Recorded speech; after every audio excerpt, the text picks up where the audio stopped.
Hello, everyone, and welcome to this Abacus Next Free Training Thursdays webinar. Amicus Attorney Ask Us Anything. My name is Chris Tobin. I'm a software trainer here at Abacus Next. Before we get started, I'd like to cover a quick housekeeping item. Because of the number of people on this webinar, all attendees are muted upon entry. If you have any questions during the session, please submit them to me using the question feature in the GoToWebinar panel on the right side of your screen. If we run out of time and there are any remaining questions that have not been addressed, we will respond to these via email. And with that, let's get started. And again, today's webinar is Ask Us Anything, which is quite a bit different from what we generally do on our Free Training Thursdays webinar, where we generally have a topic. Today's session is really all about you and your questions. Just a quick note, some of you have already sent us questions via email. That's great. Thank you very much for those. Most of them, however, are quite complex and detailed. So we thought it would be better if we respond to these via email either today or tomorrow. So if you have sent us an email question already before this session, we are certainly going to address that question. We're just going to be taking that a little bit offline. Of course, at this point, we do welcome any questions. So there is a question panel or question box in the GoToWebinar panel. It might be a little hidden away on your screen. You might need to expand the little small GoToWebinar panel to bring up the larger one. It all depends on what or how you're joining us today. If you're using the Chrome extension, it should already be there for you on screen. So again, please feel free to submit any of those questions. And again, if we don't answer any or we skip any questions just for time, we will of course endeavor to respond to these promptly.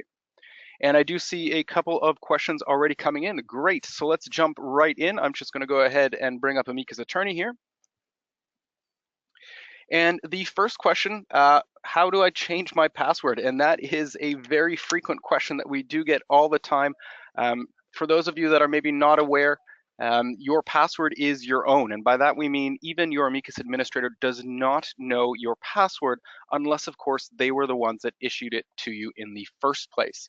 If you wish to change your password, you can do so by going over to Preferences, clicking on My Profile, Edit, and then Office Access.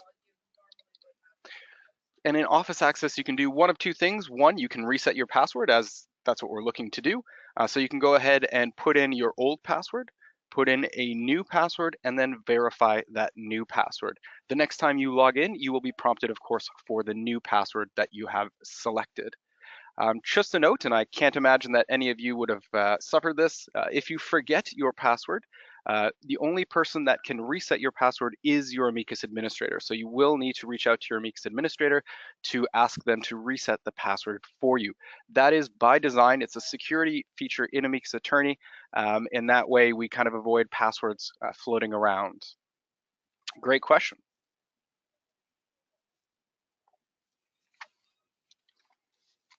The next question, how do I restrict users from the Amicus Attorney billing side? Also a great question.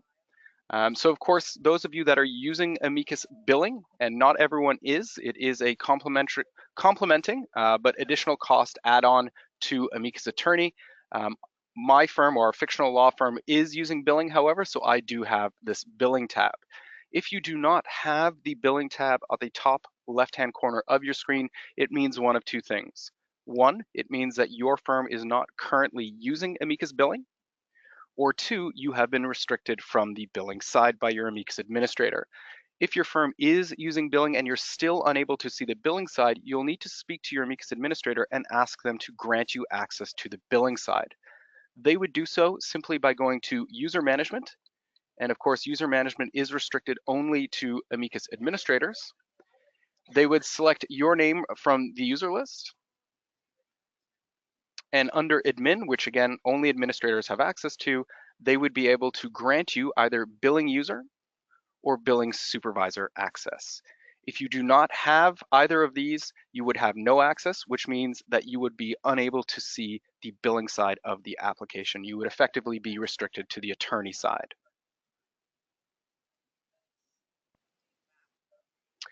Just as an FYI to any Amicus administrators on the line, there are options as well in terms of how or what a user is able to do on the billing side simply by changing the settings in the security profile. So one of the new features of the newest version of Amicus Attorney is we have security profiles specific to the billing profiles. Here we can do things like grant or restrict access to particular areas on the billing side or particular actions on the billing side.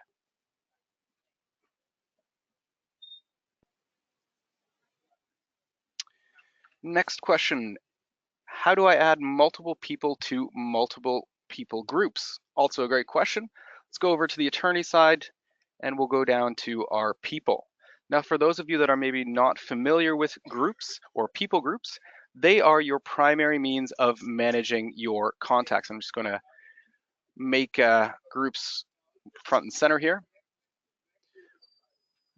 And you can add your contacts to one or more groups. So for example, Jason B. Adderley, the first person on our list, is in the clients group, and Philip J. Agrarian is in the lawyers, bankers, as well as opposing counsel group. Groups are a fantastic way to quickly filter out users. So for example, I can do a search using the in selected group search. The last search I did was for judges, so that's why Amicus automatically defaulted to judges. And here we have a list of all of our contacts that are in the judges group. And from here, I can grab all of these guys, either by selecting the first person, selecting the last person while holding down Shift, or simply by holding down the Control key, I can select certain people from this list. And then I can go ahead and right-click, change group membership, and I'm going to add all of these selected people to, let's just say, for example, the insurers group. So this is going to add all of the people that we have selected, 1, 2, 3, 4, 5, 6. 6 of these people that are selected are going to be added to the insurers group. Now keep in mind, however, if this person is already in the insurers group, and I don't see that as being the case for any of these selected contacts, nothing will change, of course. Amicus isn't going to remove them from the insurers group. It's just going to leave them in there. Right. And now you can see, for example, Bradley Simpson is in the insurers group. Ronald Blatchford is also now in the insurers group, etc. And this is actually a question that was posed by email, so I'll just quickly address that.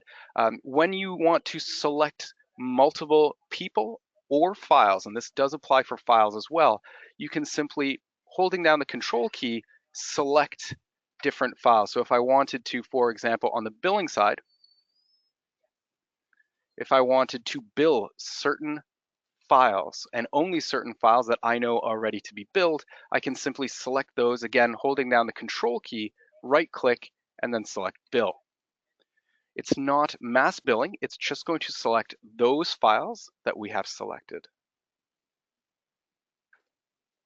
Right, and again, the holding down Control key to select individual records works both on the on the files rather, as well as on the contacts. How do we automatically assign common forms to new files?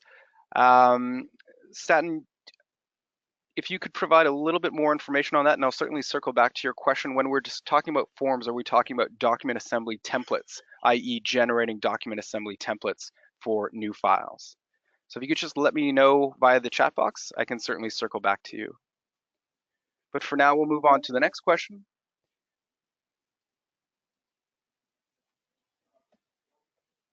Is there a way to set up groups so that when building a new file, we can add the group to the file instead of just one person at a time? That's an interesting question, Michelle. It's a little bit tricky because groups aren't really file specific. They're used for managing your contacts, not necessarily people that are going to be on the file. However, if there are certain groups of people or there are certain people that come up frequently and are constantly being added to new files, and these are of course people outside of the firm, yes, you could set up a group of people and then simply add that group to the file itself. So for example, if I return to the attorney side, go into files, I'll just open up a file here at random, add, group names. And so here we have all of our groups, and yes, they will be added to the file. But again, that can be problematic because, as I said, the groups are people groups are meant to manage your contacts, not necessarily those contacts that are going to be added on a file. So potentially, I want to say you're probably going to have to add each one of those people manually.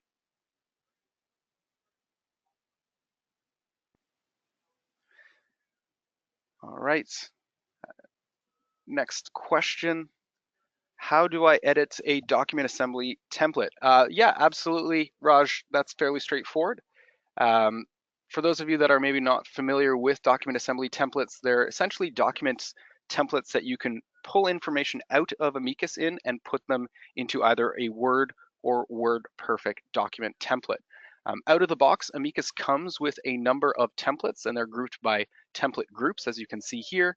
But I can actually select a currently existing template, click Edit,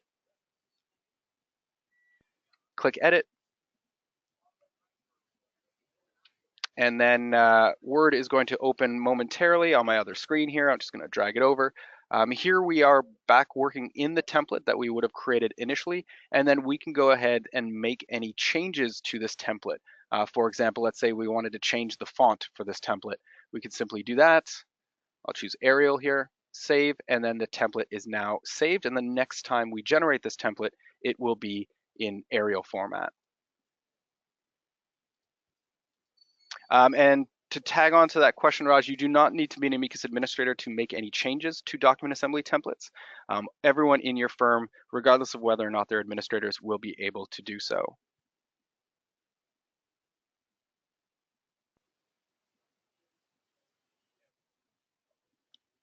All right, we have another question from Michelle with email templates. So kind of tacking on to our merge templates where we just were a few moments ago, creating email templates is a little bit different, but very similar to how you would create templates for Word or WordPerfect. There is some difference, however. So for example, I'm going to put this in the new training group. This is just a dummy group that I've created. I'm going to create a new template in new training group, and I'm going to call this email for Christmas.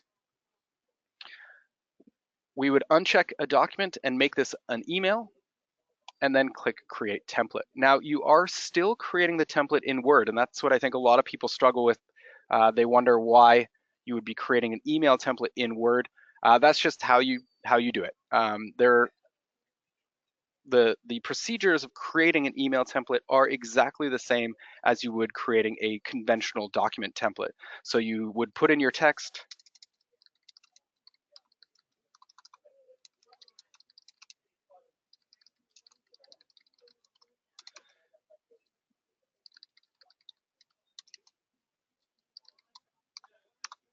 and we would of course go ahead and put in any fields using the add-ins tool ribbon and then selecting select fields, dropping in the appropriate field. So do your first name, and let's go ahead. I mean, you probably don't necessarily need to put in firm name from the fields, but you can do that. Or you could just simply type your firm name. We can do anything else in terms of formatting. Right, we can make this a little bit bigger. We can make some or all areas red. Right, we can add other kind of textual aspects to this document or email template. Once we select Save, Close, sending or generating the emails is also a little bit different. Right? Rather than opening up a file or opening up a contact, although you can do it from a file or contact, I generally recommend going to Communications, selecting New Email, changing from blank message to merge messages, where we will be asked to choose our template. And there's the template that we just created. There's a template I created in a previous training session. We do need to put in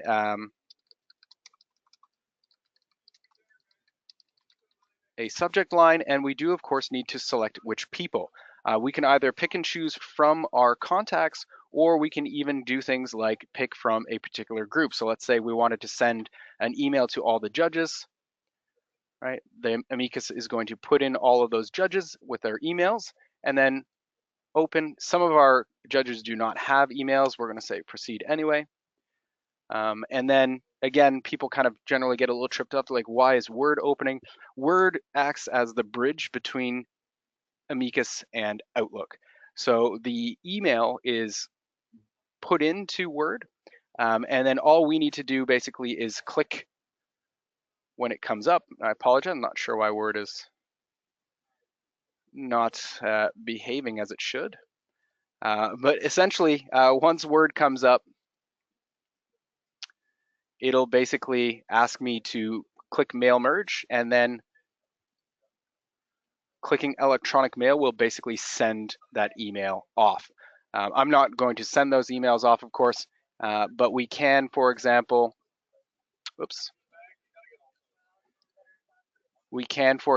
see what we would be sending to the judges.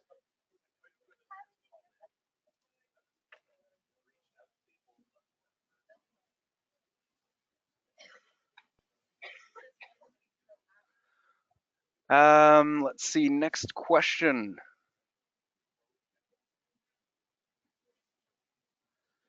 Can I set it up so my secretary can view my emails, associate email from contacts with 2 or more files to the appropriate file and assign tasks for me? Yes, that is absolutely possible. That is done actually from by assigning or granting access to offices. So this is a little known but very handy feature in Amicus Attorney. If we go or return to our preferences where we were earlier, and we'll actually return to my profile and edit and office access, we can grant access or guest access to our other firm members, provided of course that they are also Amicus users. So this way, for example, and there are 2 levels of guest access. There's guest assistant, which sounds like what you would be looking for, because guest assistants can look at things and do things on your behalf, whereas guest colleagues can only look at things. So we can see here that Jack, I have granted, so I have given Jack McCoy access to my office. So Jack, without having to actually go to my computer, is able to access my office and do things such as assign or create tasks in my name. He can also create time entries in my name and run reports for me. Right.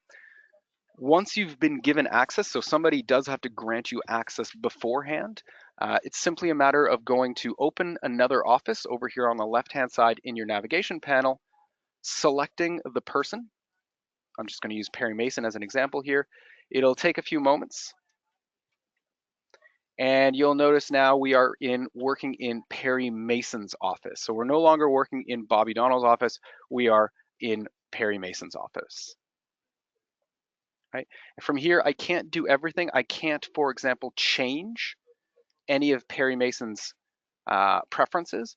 But for example, I can do a time entry. And you'll notice that Amicus will allow me to create a time entry, and it'll automatically put Perry Mason in there for me.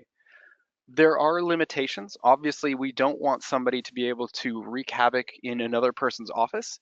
So for example, while I can create this time entry, Perry will still have to post it. To tack onto that question, yes, Perry can actually be working in his office while I'm accessing his office.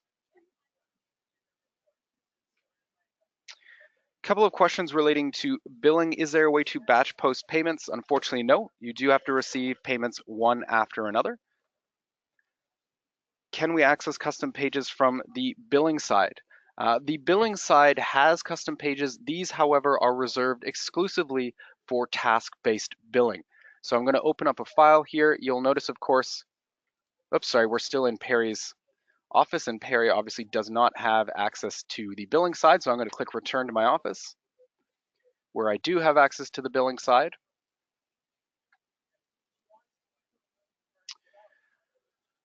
Oh, this file does not have any. 1 second here, Bailey Re Kipling.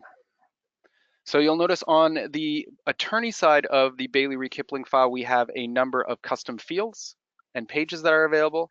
On the billing side, however, these custom pages, and you'll probably have noticed this, are grayed out. As I said, custom pages are reserved for task-based billing. So unfortunately, for the moment, the custom pages are only accessible on the attorney side.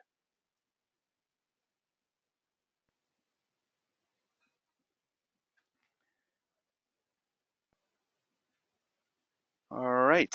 Is there a plan to templates in Excel for the future? That unfortunately I can't talk to. I'm not quite sure if there are any plans to build out Excel templates.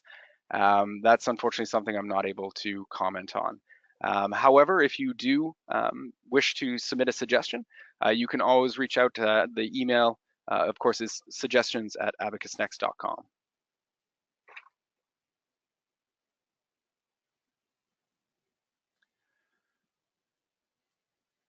All right, the next question.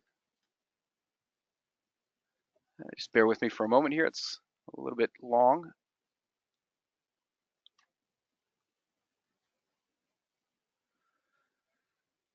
Okay, so the question is really, and you'll have to forgive me, I'm kind of rephrasing it. What is the difference between custom pages and custom records? Custom pages, as we've seen here, are kind of an additional or advanced feature in Amicus Attorney that you, or rather in this case, the Amicus administrator can set up to capture specific information in specific fields that are built out onto a custom page. Currently, we're looking at an example of a custom page. That page is called corporate information. And here we have different types of fields where we can put in different information that is important to our firm. Now, you can have multiple custom pages. And then custom records is kind of an extension of custom pages. A custom record gives you the option to capture information in a diarized sense, which means you can capture the same information over and over again. So for example, here we're looking at a custom record for court details, and you can see we have a number of entries here. And if I click on new, I can add a new entry to that record. So I'll just put in some random information here, right? And these custom records can be comprised of a multitude of date fields, number fields, drop-down menus, note boxes, check boxes, etc. And then they're entered into the list. And then if I click new, I have the option to enter a whole new entry, the same information.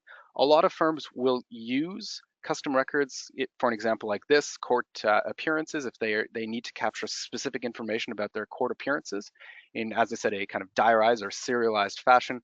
Some firms will use it for evidence, so tracking evidence or exhibitions or exhibits.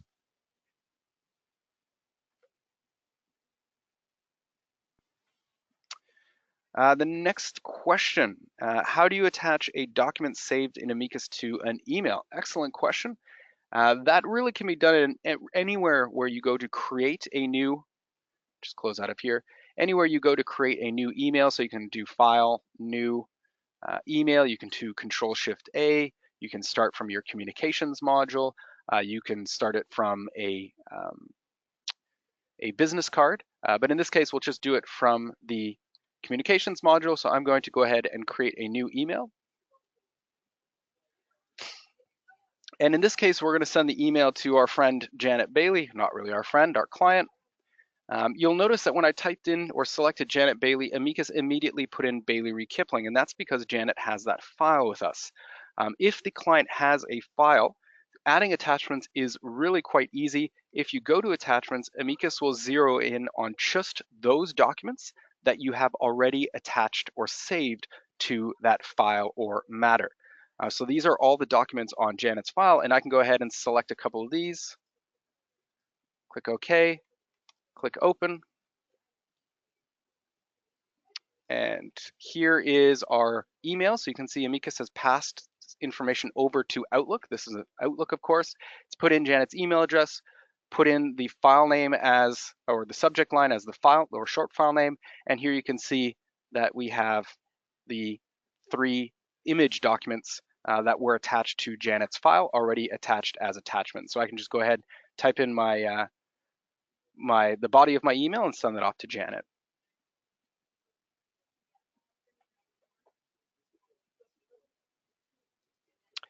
Next question, also pertaining, not also, but pertaining to document attachment, and that is, can you have subfiles under each client file? The short answer is yes. If I go to my file here, back to the Bailey Reed Kipling file and go to documents, you'll notice on the left here we have a couple of options. We have my documents, all documents, correspondence, pleadings, and client retainers. These last three, correspondence, pleadings, and client retainers, are called document groups. They in effect work like subfiles or subfolders, if you wish. Currently, let's see if I have anything in any of these. So I don't have anything in either correspondence, pleadings, or client retainers yet. So I'll return to my documents. I'll select this logo, just as an example, open that up, select document groups, and I'm going to just, for argument's sake, add this to client retainers. Now, when I go to client retainers, that logo document is here. So the document groups are really there for your organizational needs.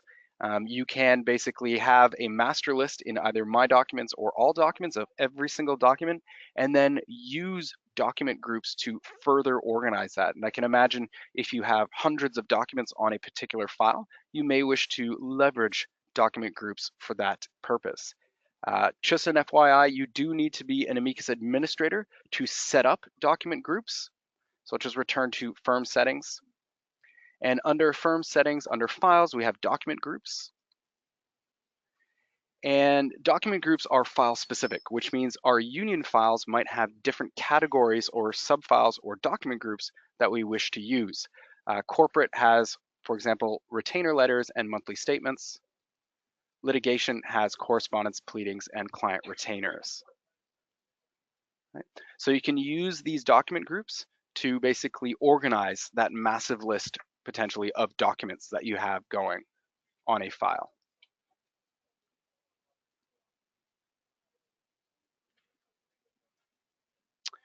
All right, looks like I've answered all questions. I will be, of course, reviewing the list after today's webinar. So if there's anything I missed, don't fret. I will certainly be reaching out to you to respond to those. But I'll give just a few more. Oh, there's another one. I'll just give a few more moments and I'll answer this question. And if there are no further questions after that, we will call it a day. So the last question that I have is, how do I set up different expense entries? Expense entries, yep, we're already in the right place. This is under the firm settings. So again, only an Amicus administrator has access to this area, and they would go to activity codes. And it's a little bit misleading, I suppose. It does say activity codes and it does say expense codes later on, but people kind of see activity codes and they don't see expense codes. If we click on activity codes and change the display options from activity codes, oops, sorry, my mistake. We weren't actually in the right place. We do need to be on the billing side of the application and then in firm settings. If we go back to our firm settings on the billing side, click activity codes, and then we can select expenses. So it's a little bit hidden, but just a reminder again that you do need to be on the billing side of the application to do expenses. If your firm is not using Amicus billing, they will not be able to create expense entries. But if you do have billing, you can see here we have a number of expense codes that come with Amicus that you're undoubtedly familiar with. And then you can go ahead and either create entirely new expense codes or simply select and edit an existing code. So for example, if I wanted to change the per unit price for our copying here from 20 cents to, let's say, 50 cents, we could do that. If I wanted to, for example, change it so that every time we did an expense entry for outside printing, we wouldn't have a per unit price, we'd have to manually put that in. We would be kind of forced whenever we do an expense entry for outside printing to put in the per unit price.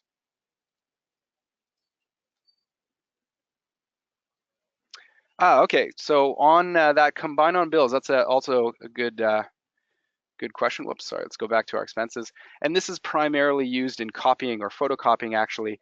What this does is for combine on bills, you have never or always.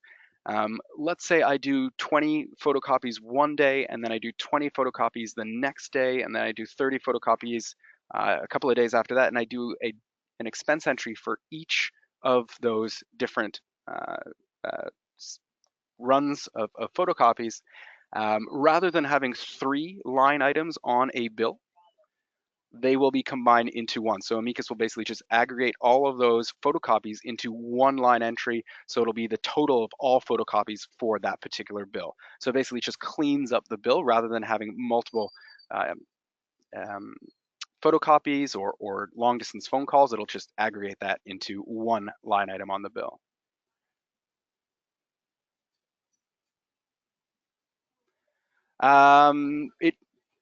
To answer your question, Michelle, I wish it would combine total of copies for a day.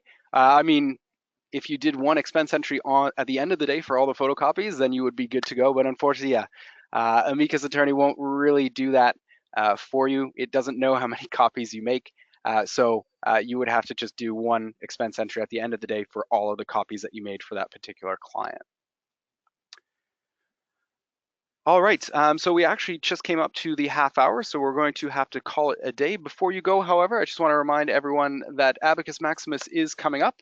Abacus Maximus is our big event for the year. It's being held in sunny Las Vegas, July 9th through 11th, Planet Hollywood.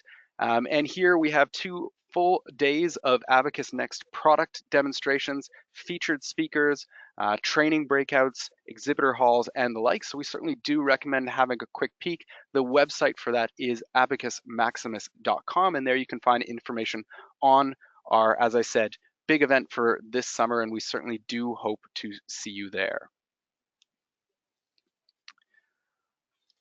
All right, that wraps up this webinar. Thank you everyone for joining us. We hope that you found this session informative and useful. If you have any questions about this webinar or need information on future webinars, please visit www.abacusnext.com/webinars. In addition to these webinars, we want to remind you that we do offer training. And these trainings are dynamic sessions with a designated trainer. So everyone in your firm will be able to ask questions and seek guidance. We have training regiments that are basically based around different areas within the application. We certainly do recommend these, especially if you have new staff or even staff that have been using Amicus for some time that are maybe not as familiar as you wish they would be. To schedule training, simply head over to our website, and that is abacusnext.com. And from there, simply select More, Schedule Training and Upgrades, select Amicus Attorney in this case, Training, and you can see here you have the option to book 1 or 2 hour long sessions. There are some suggested training topics on screen here, but as before, these are interactive sessions, so you can actually have an informal Q&A, or if you wanted to look at various tidbits within the application, all of that is possible. All you need to do is schedule your training via our website. So again, thank you very much everyone for joining us, and I wish you all a wonderful rest of the day.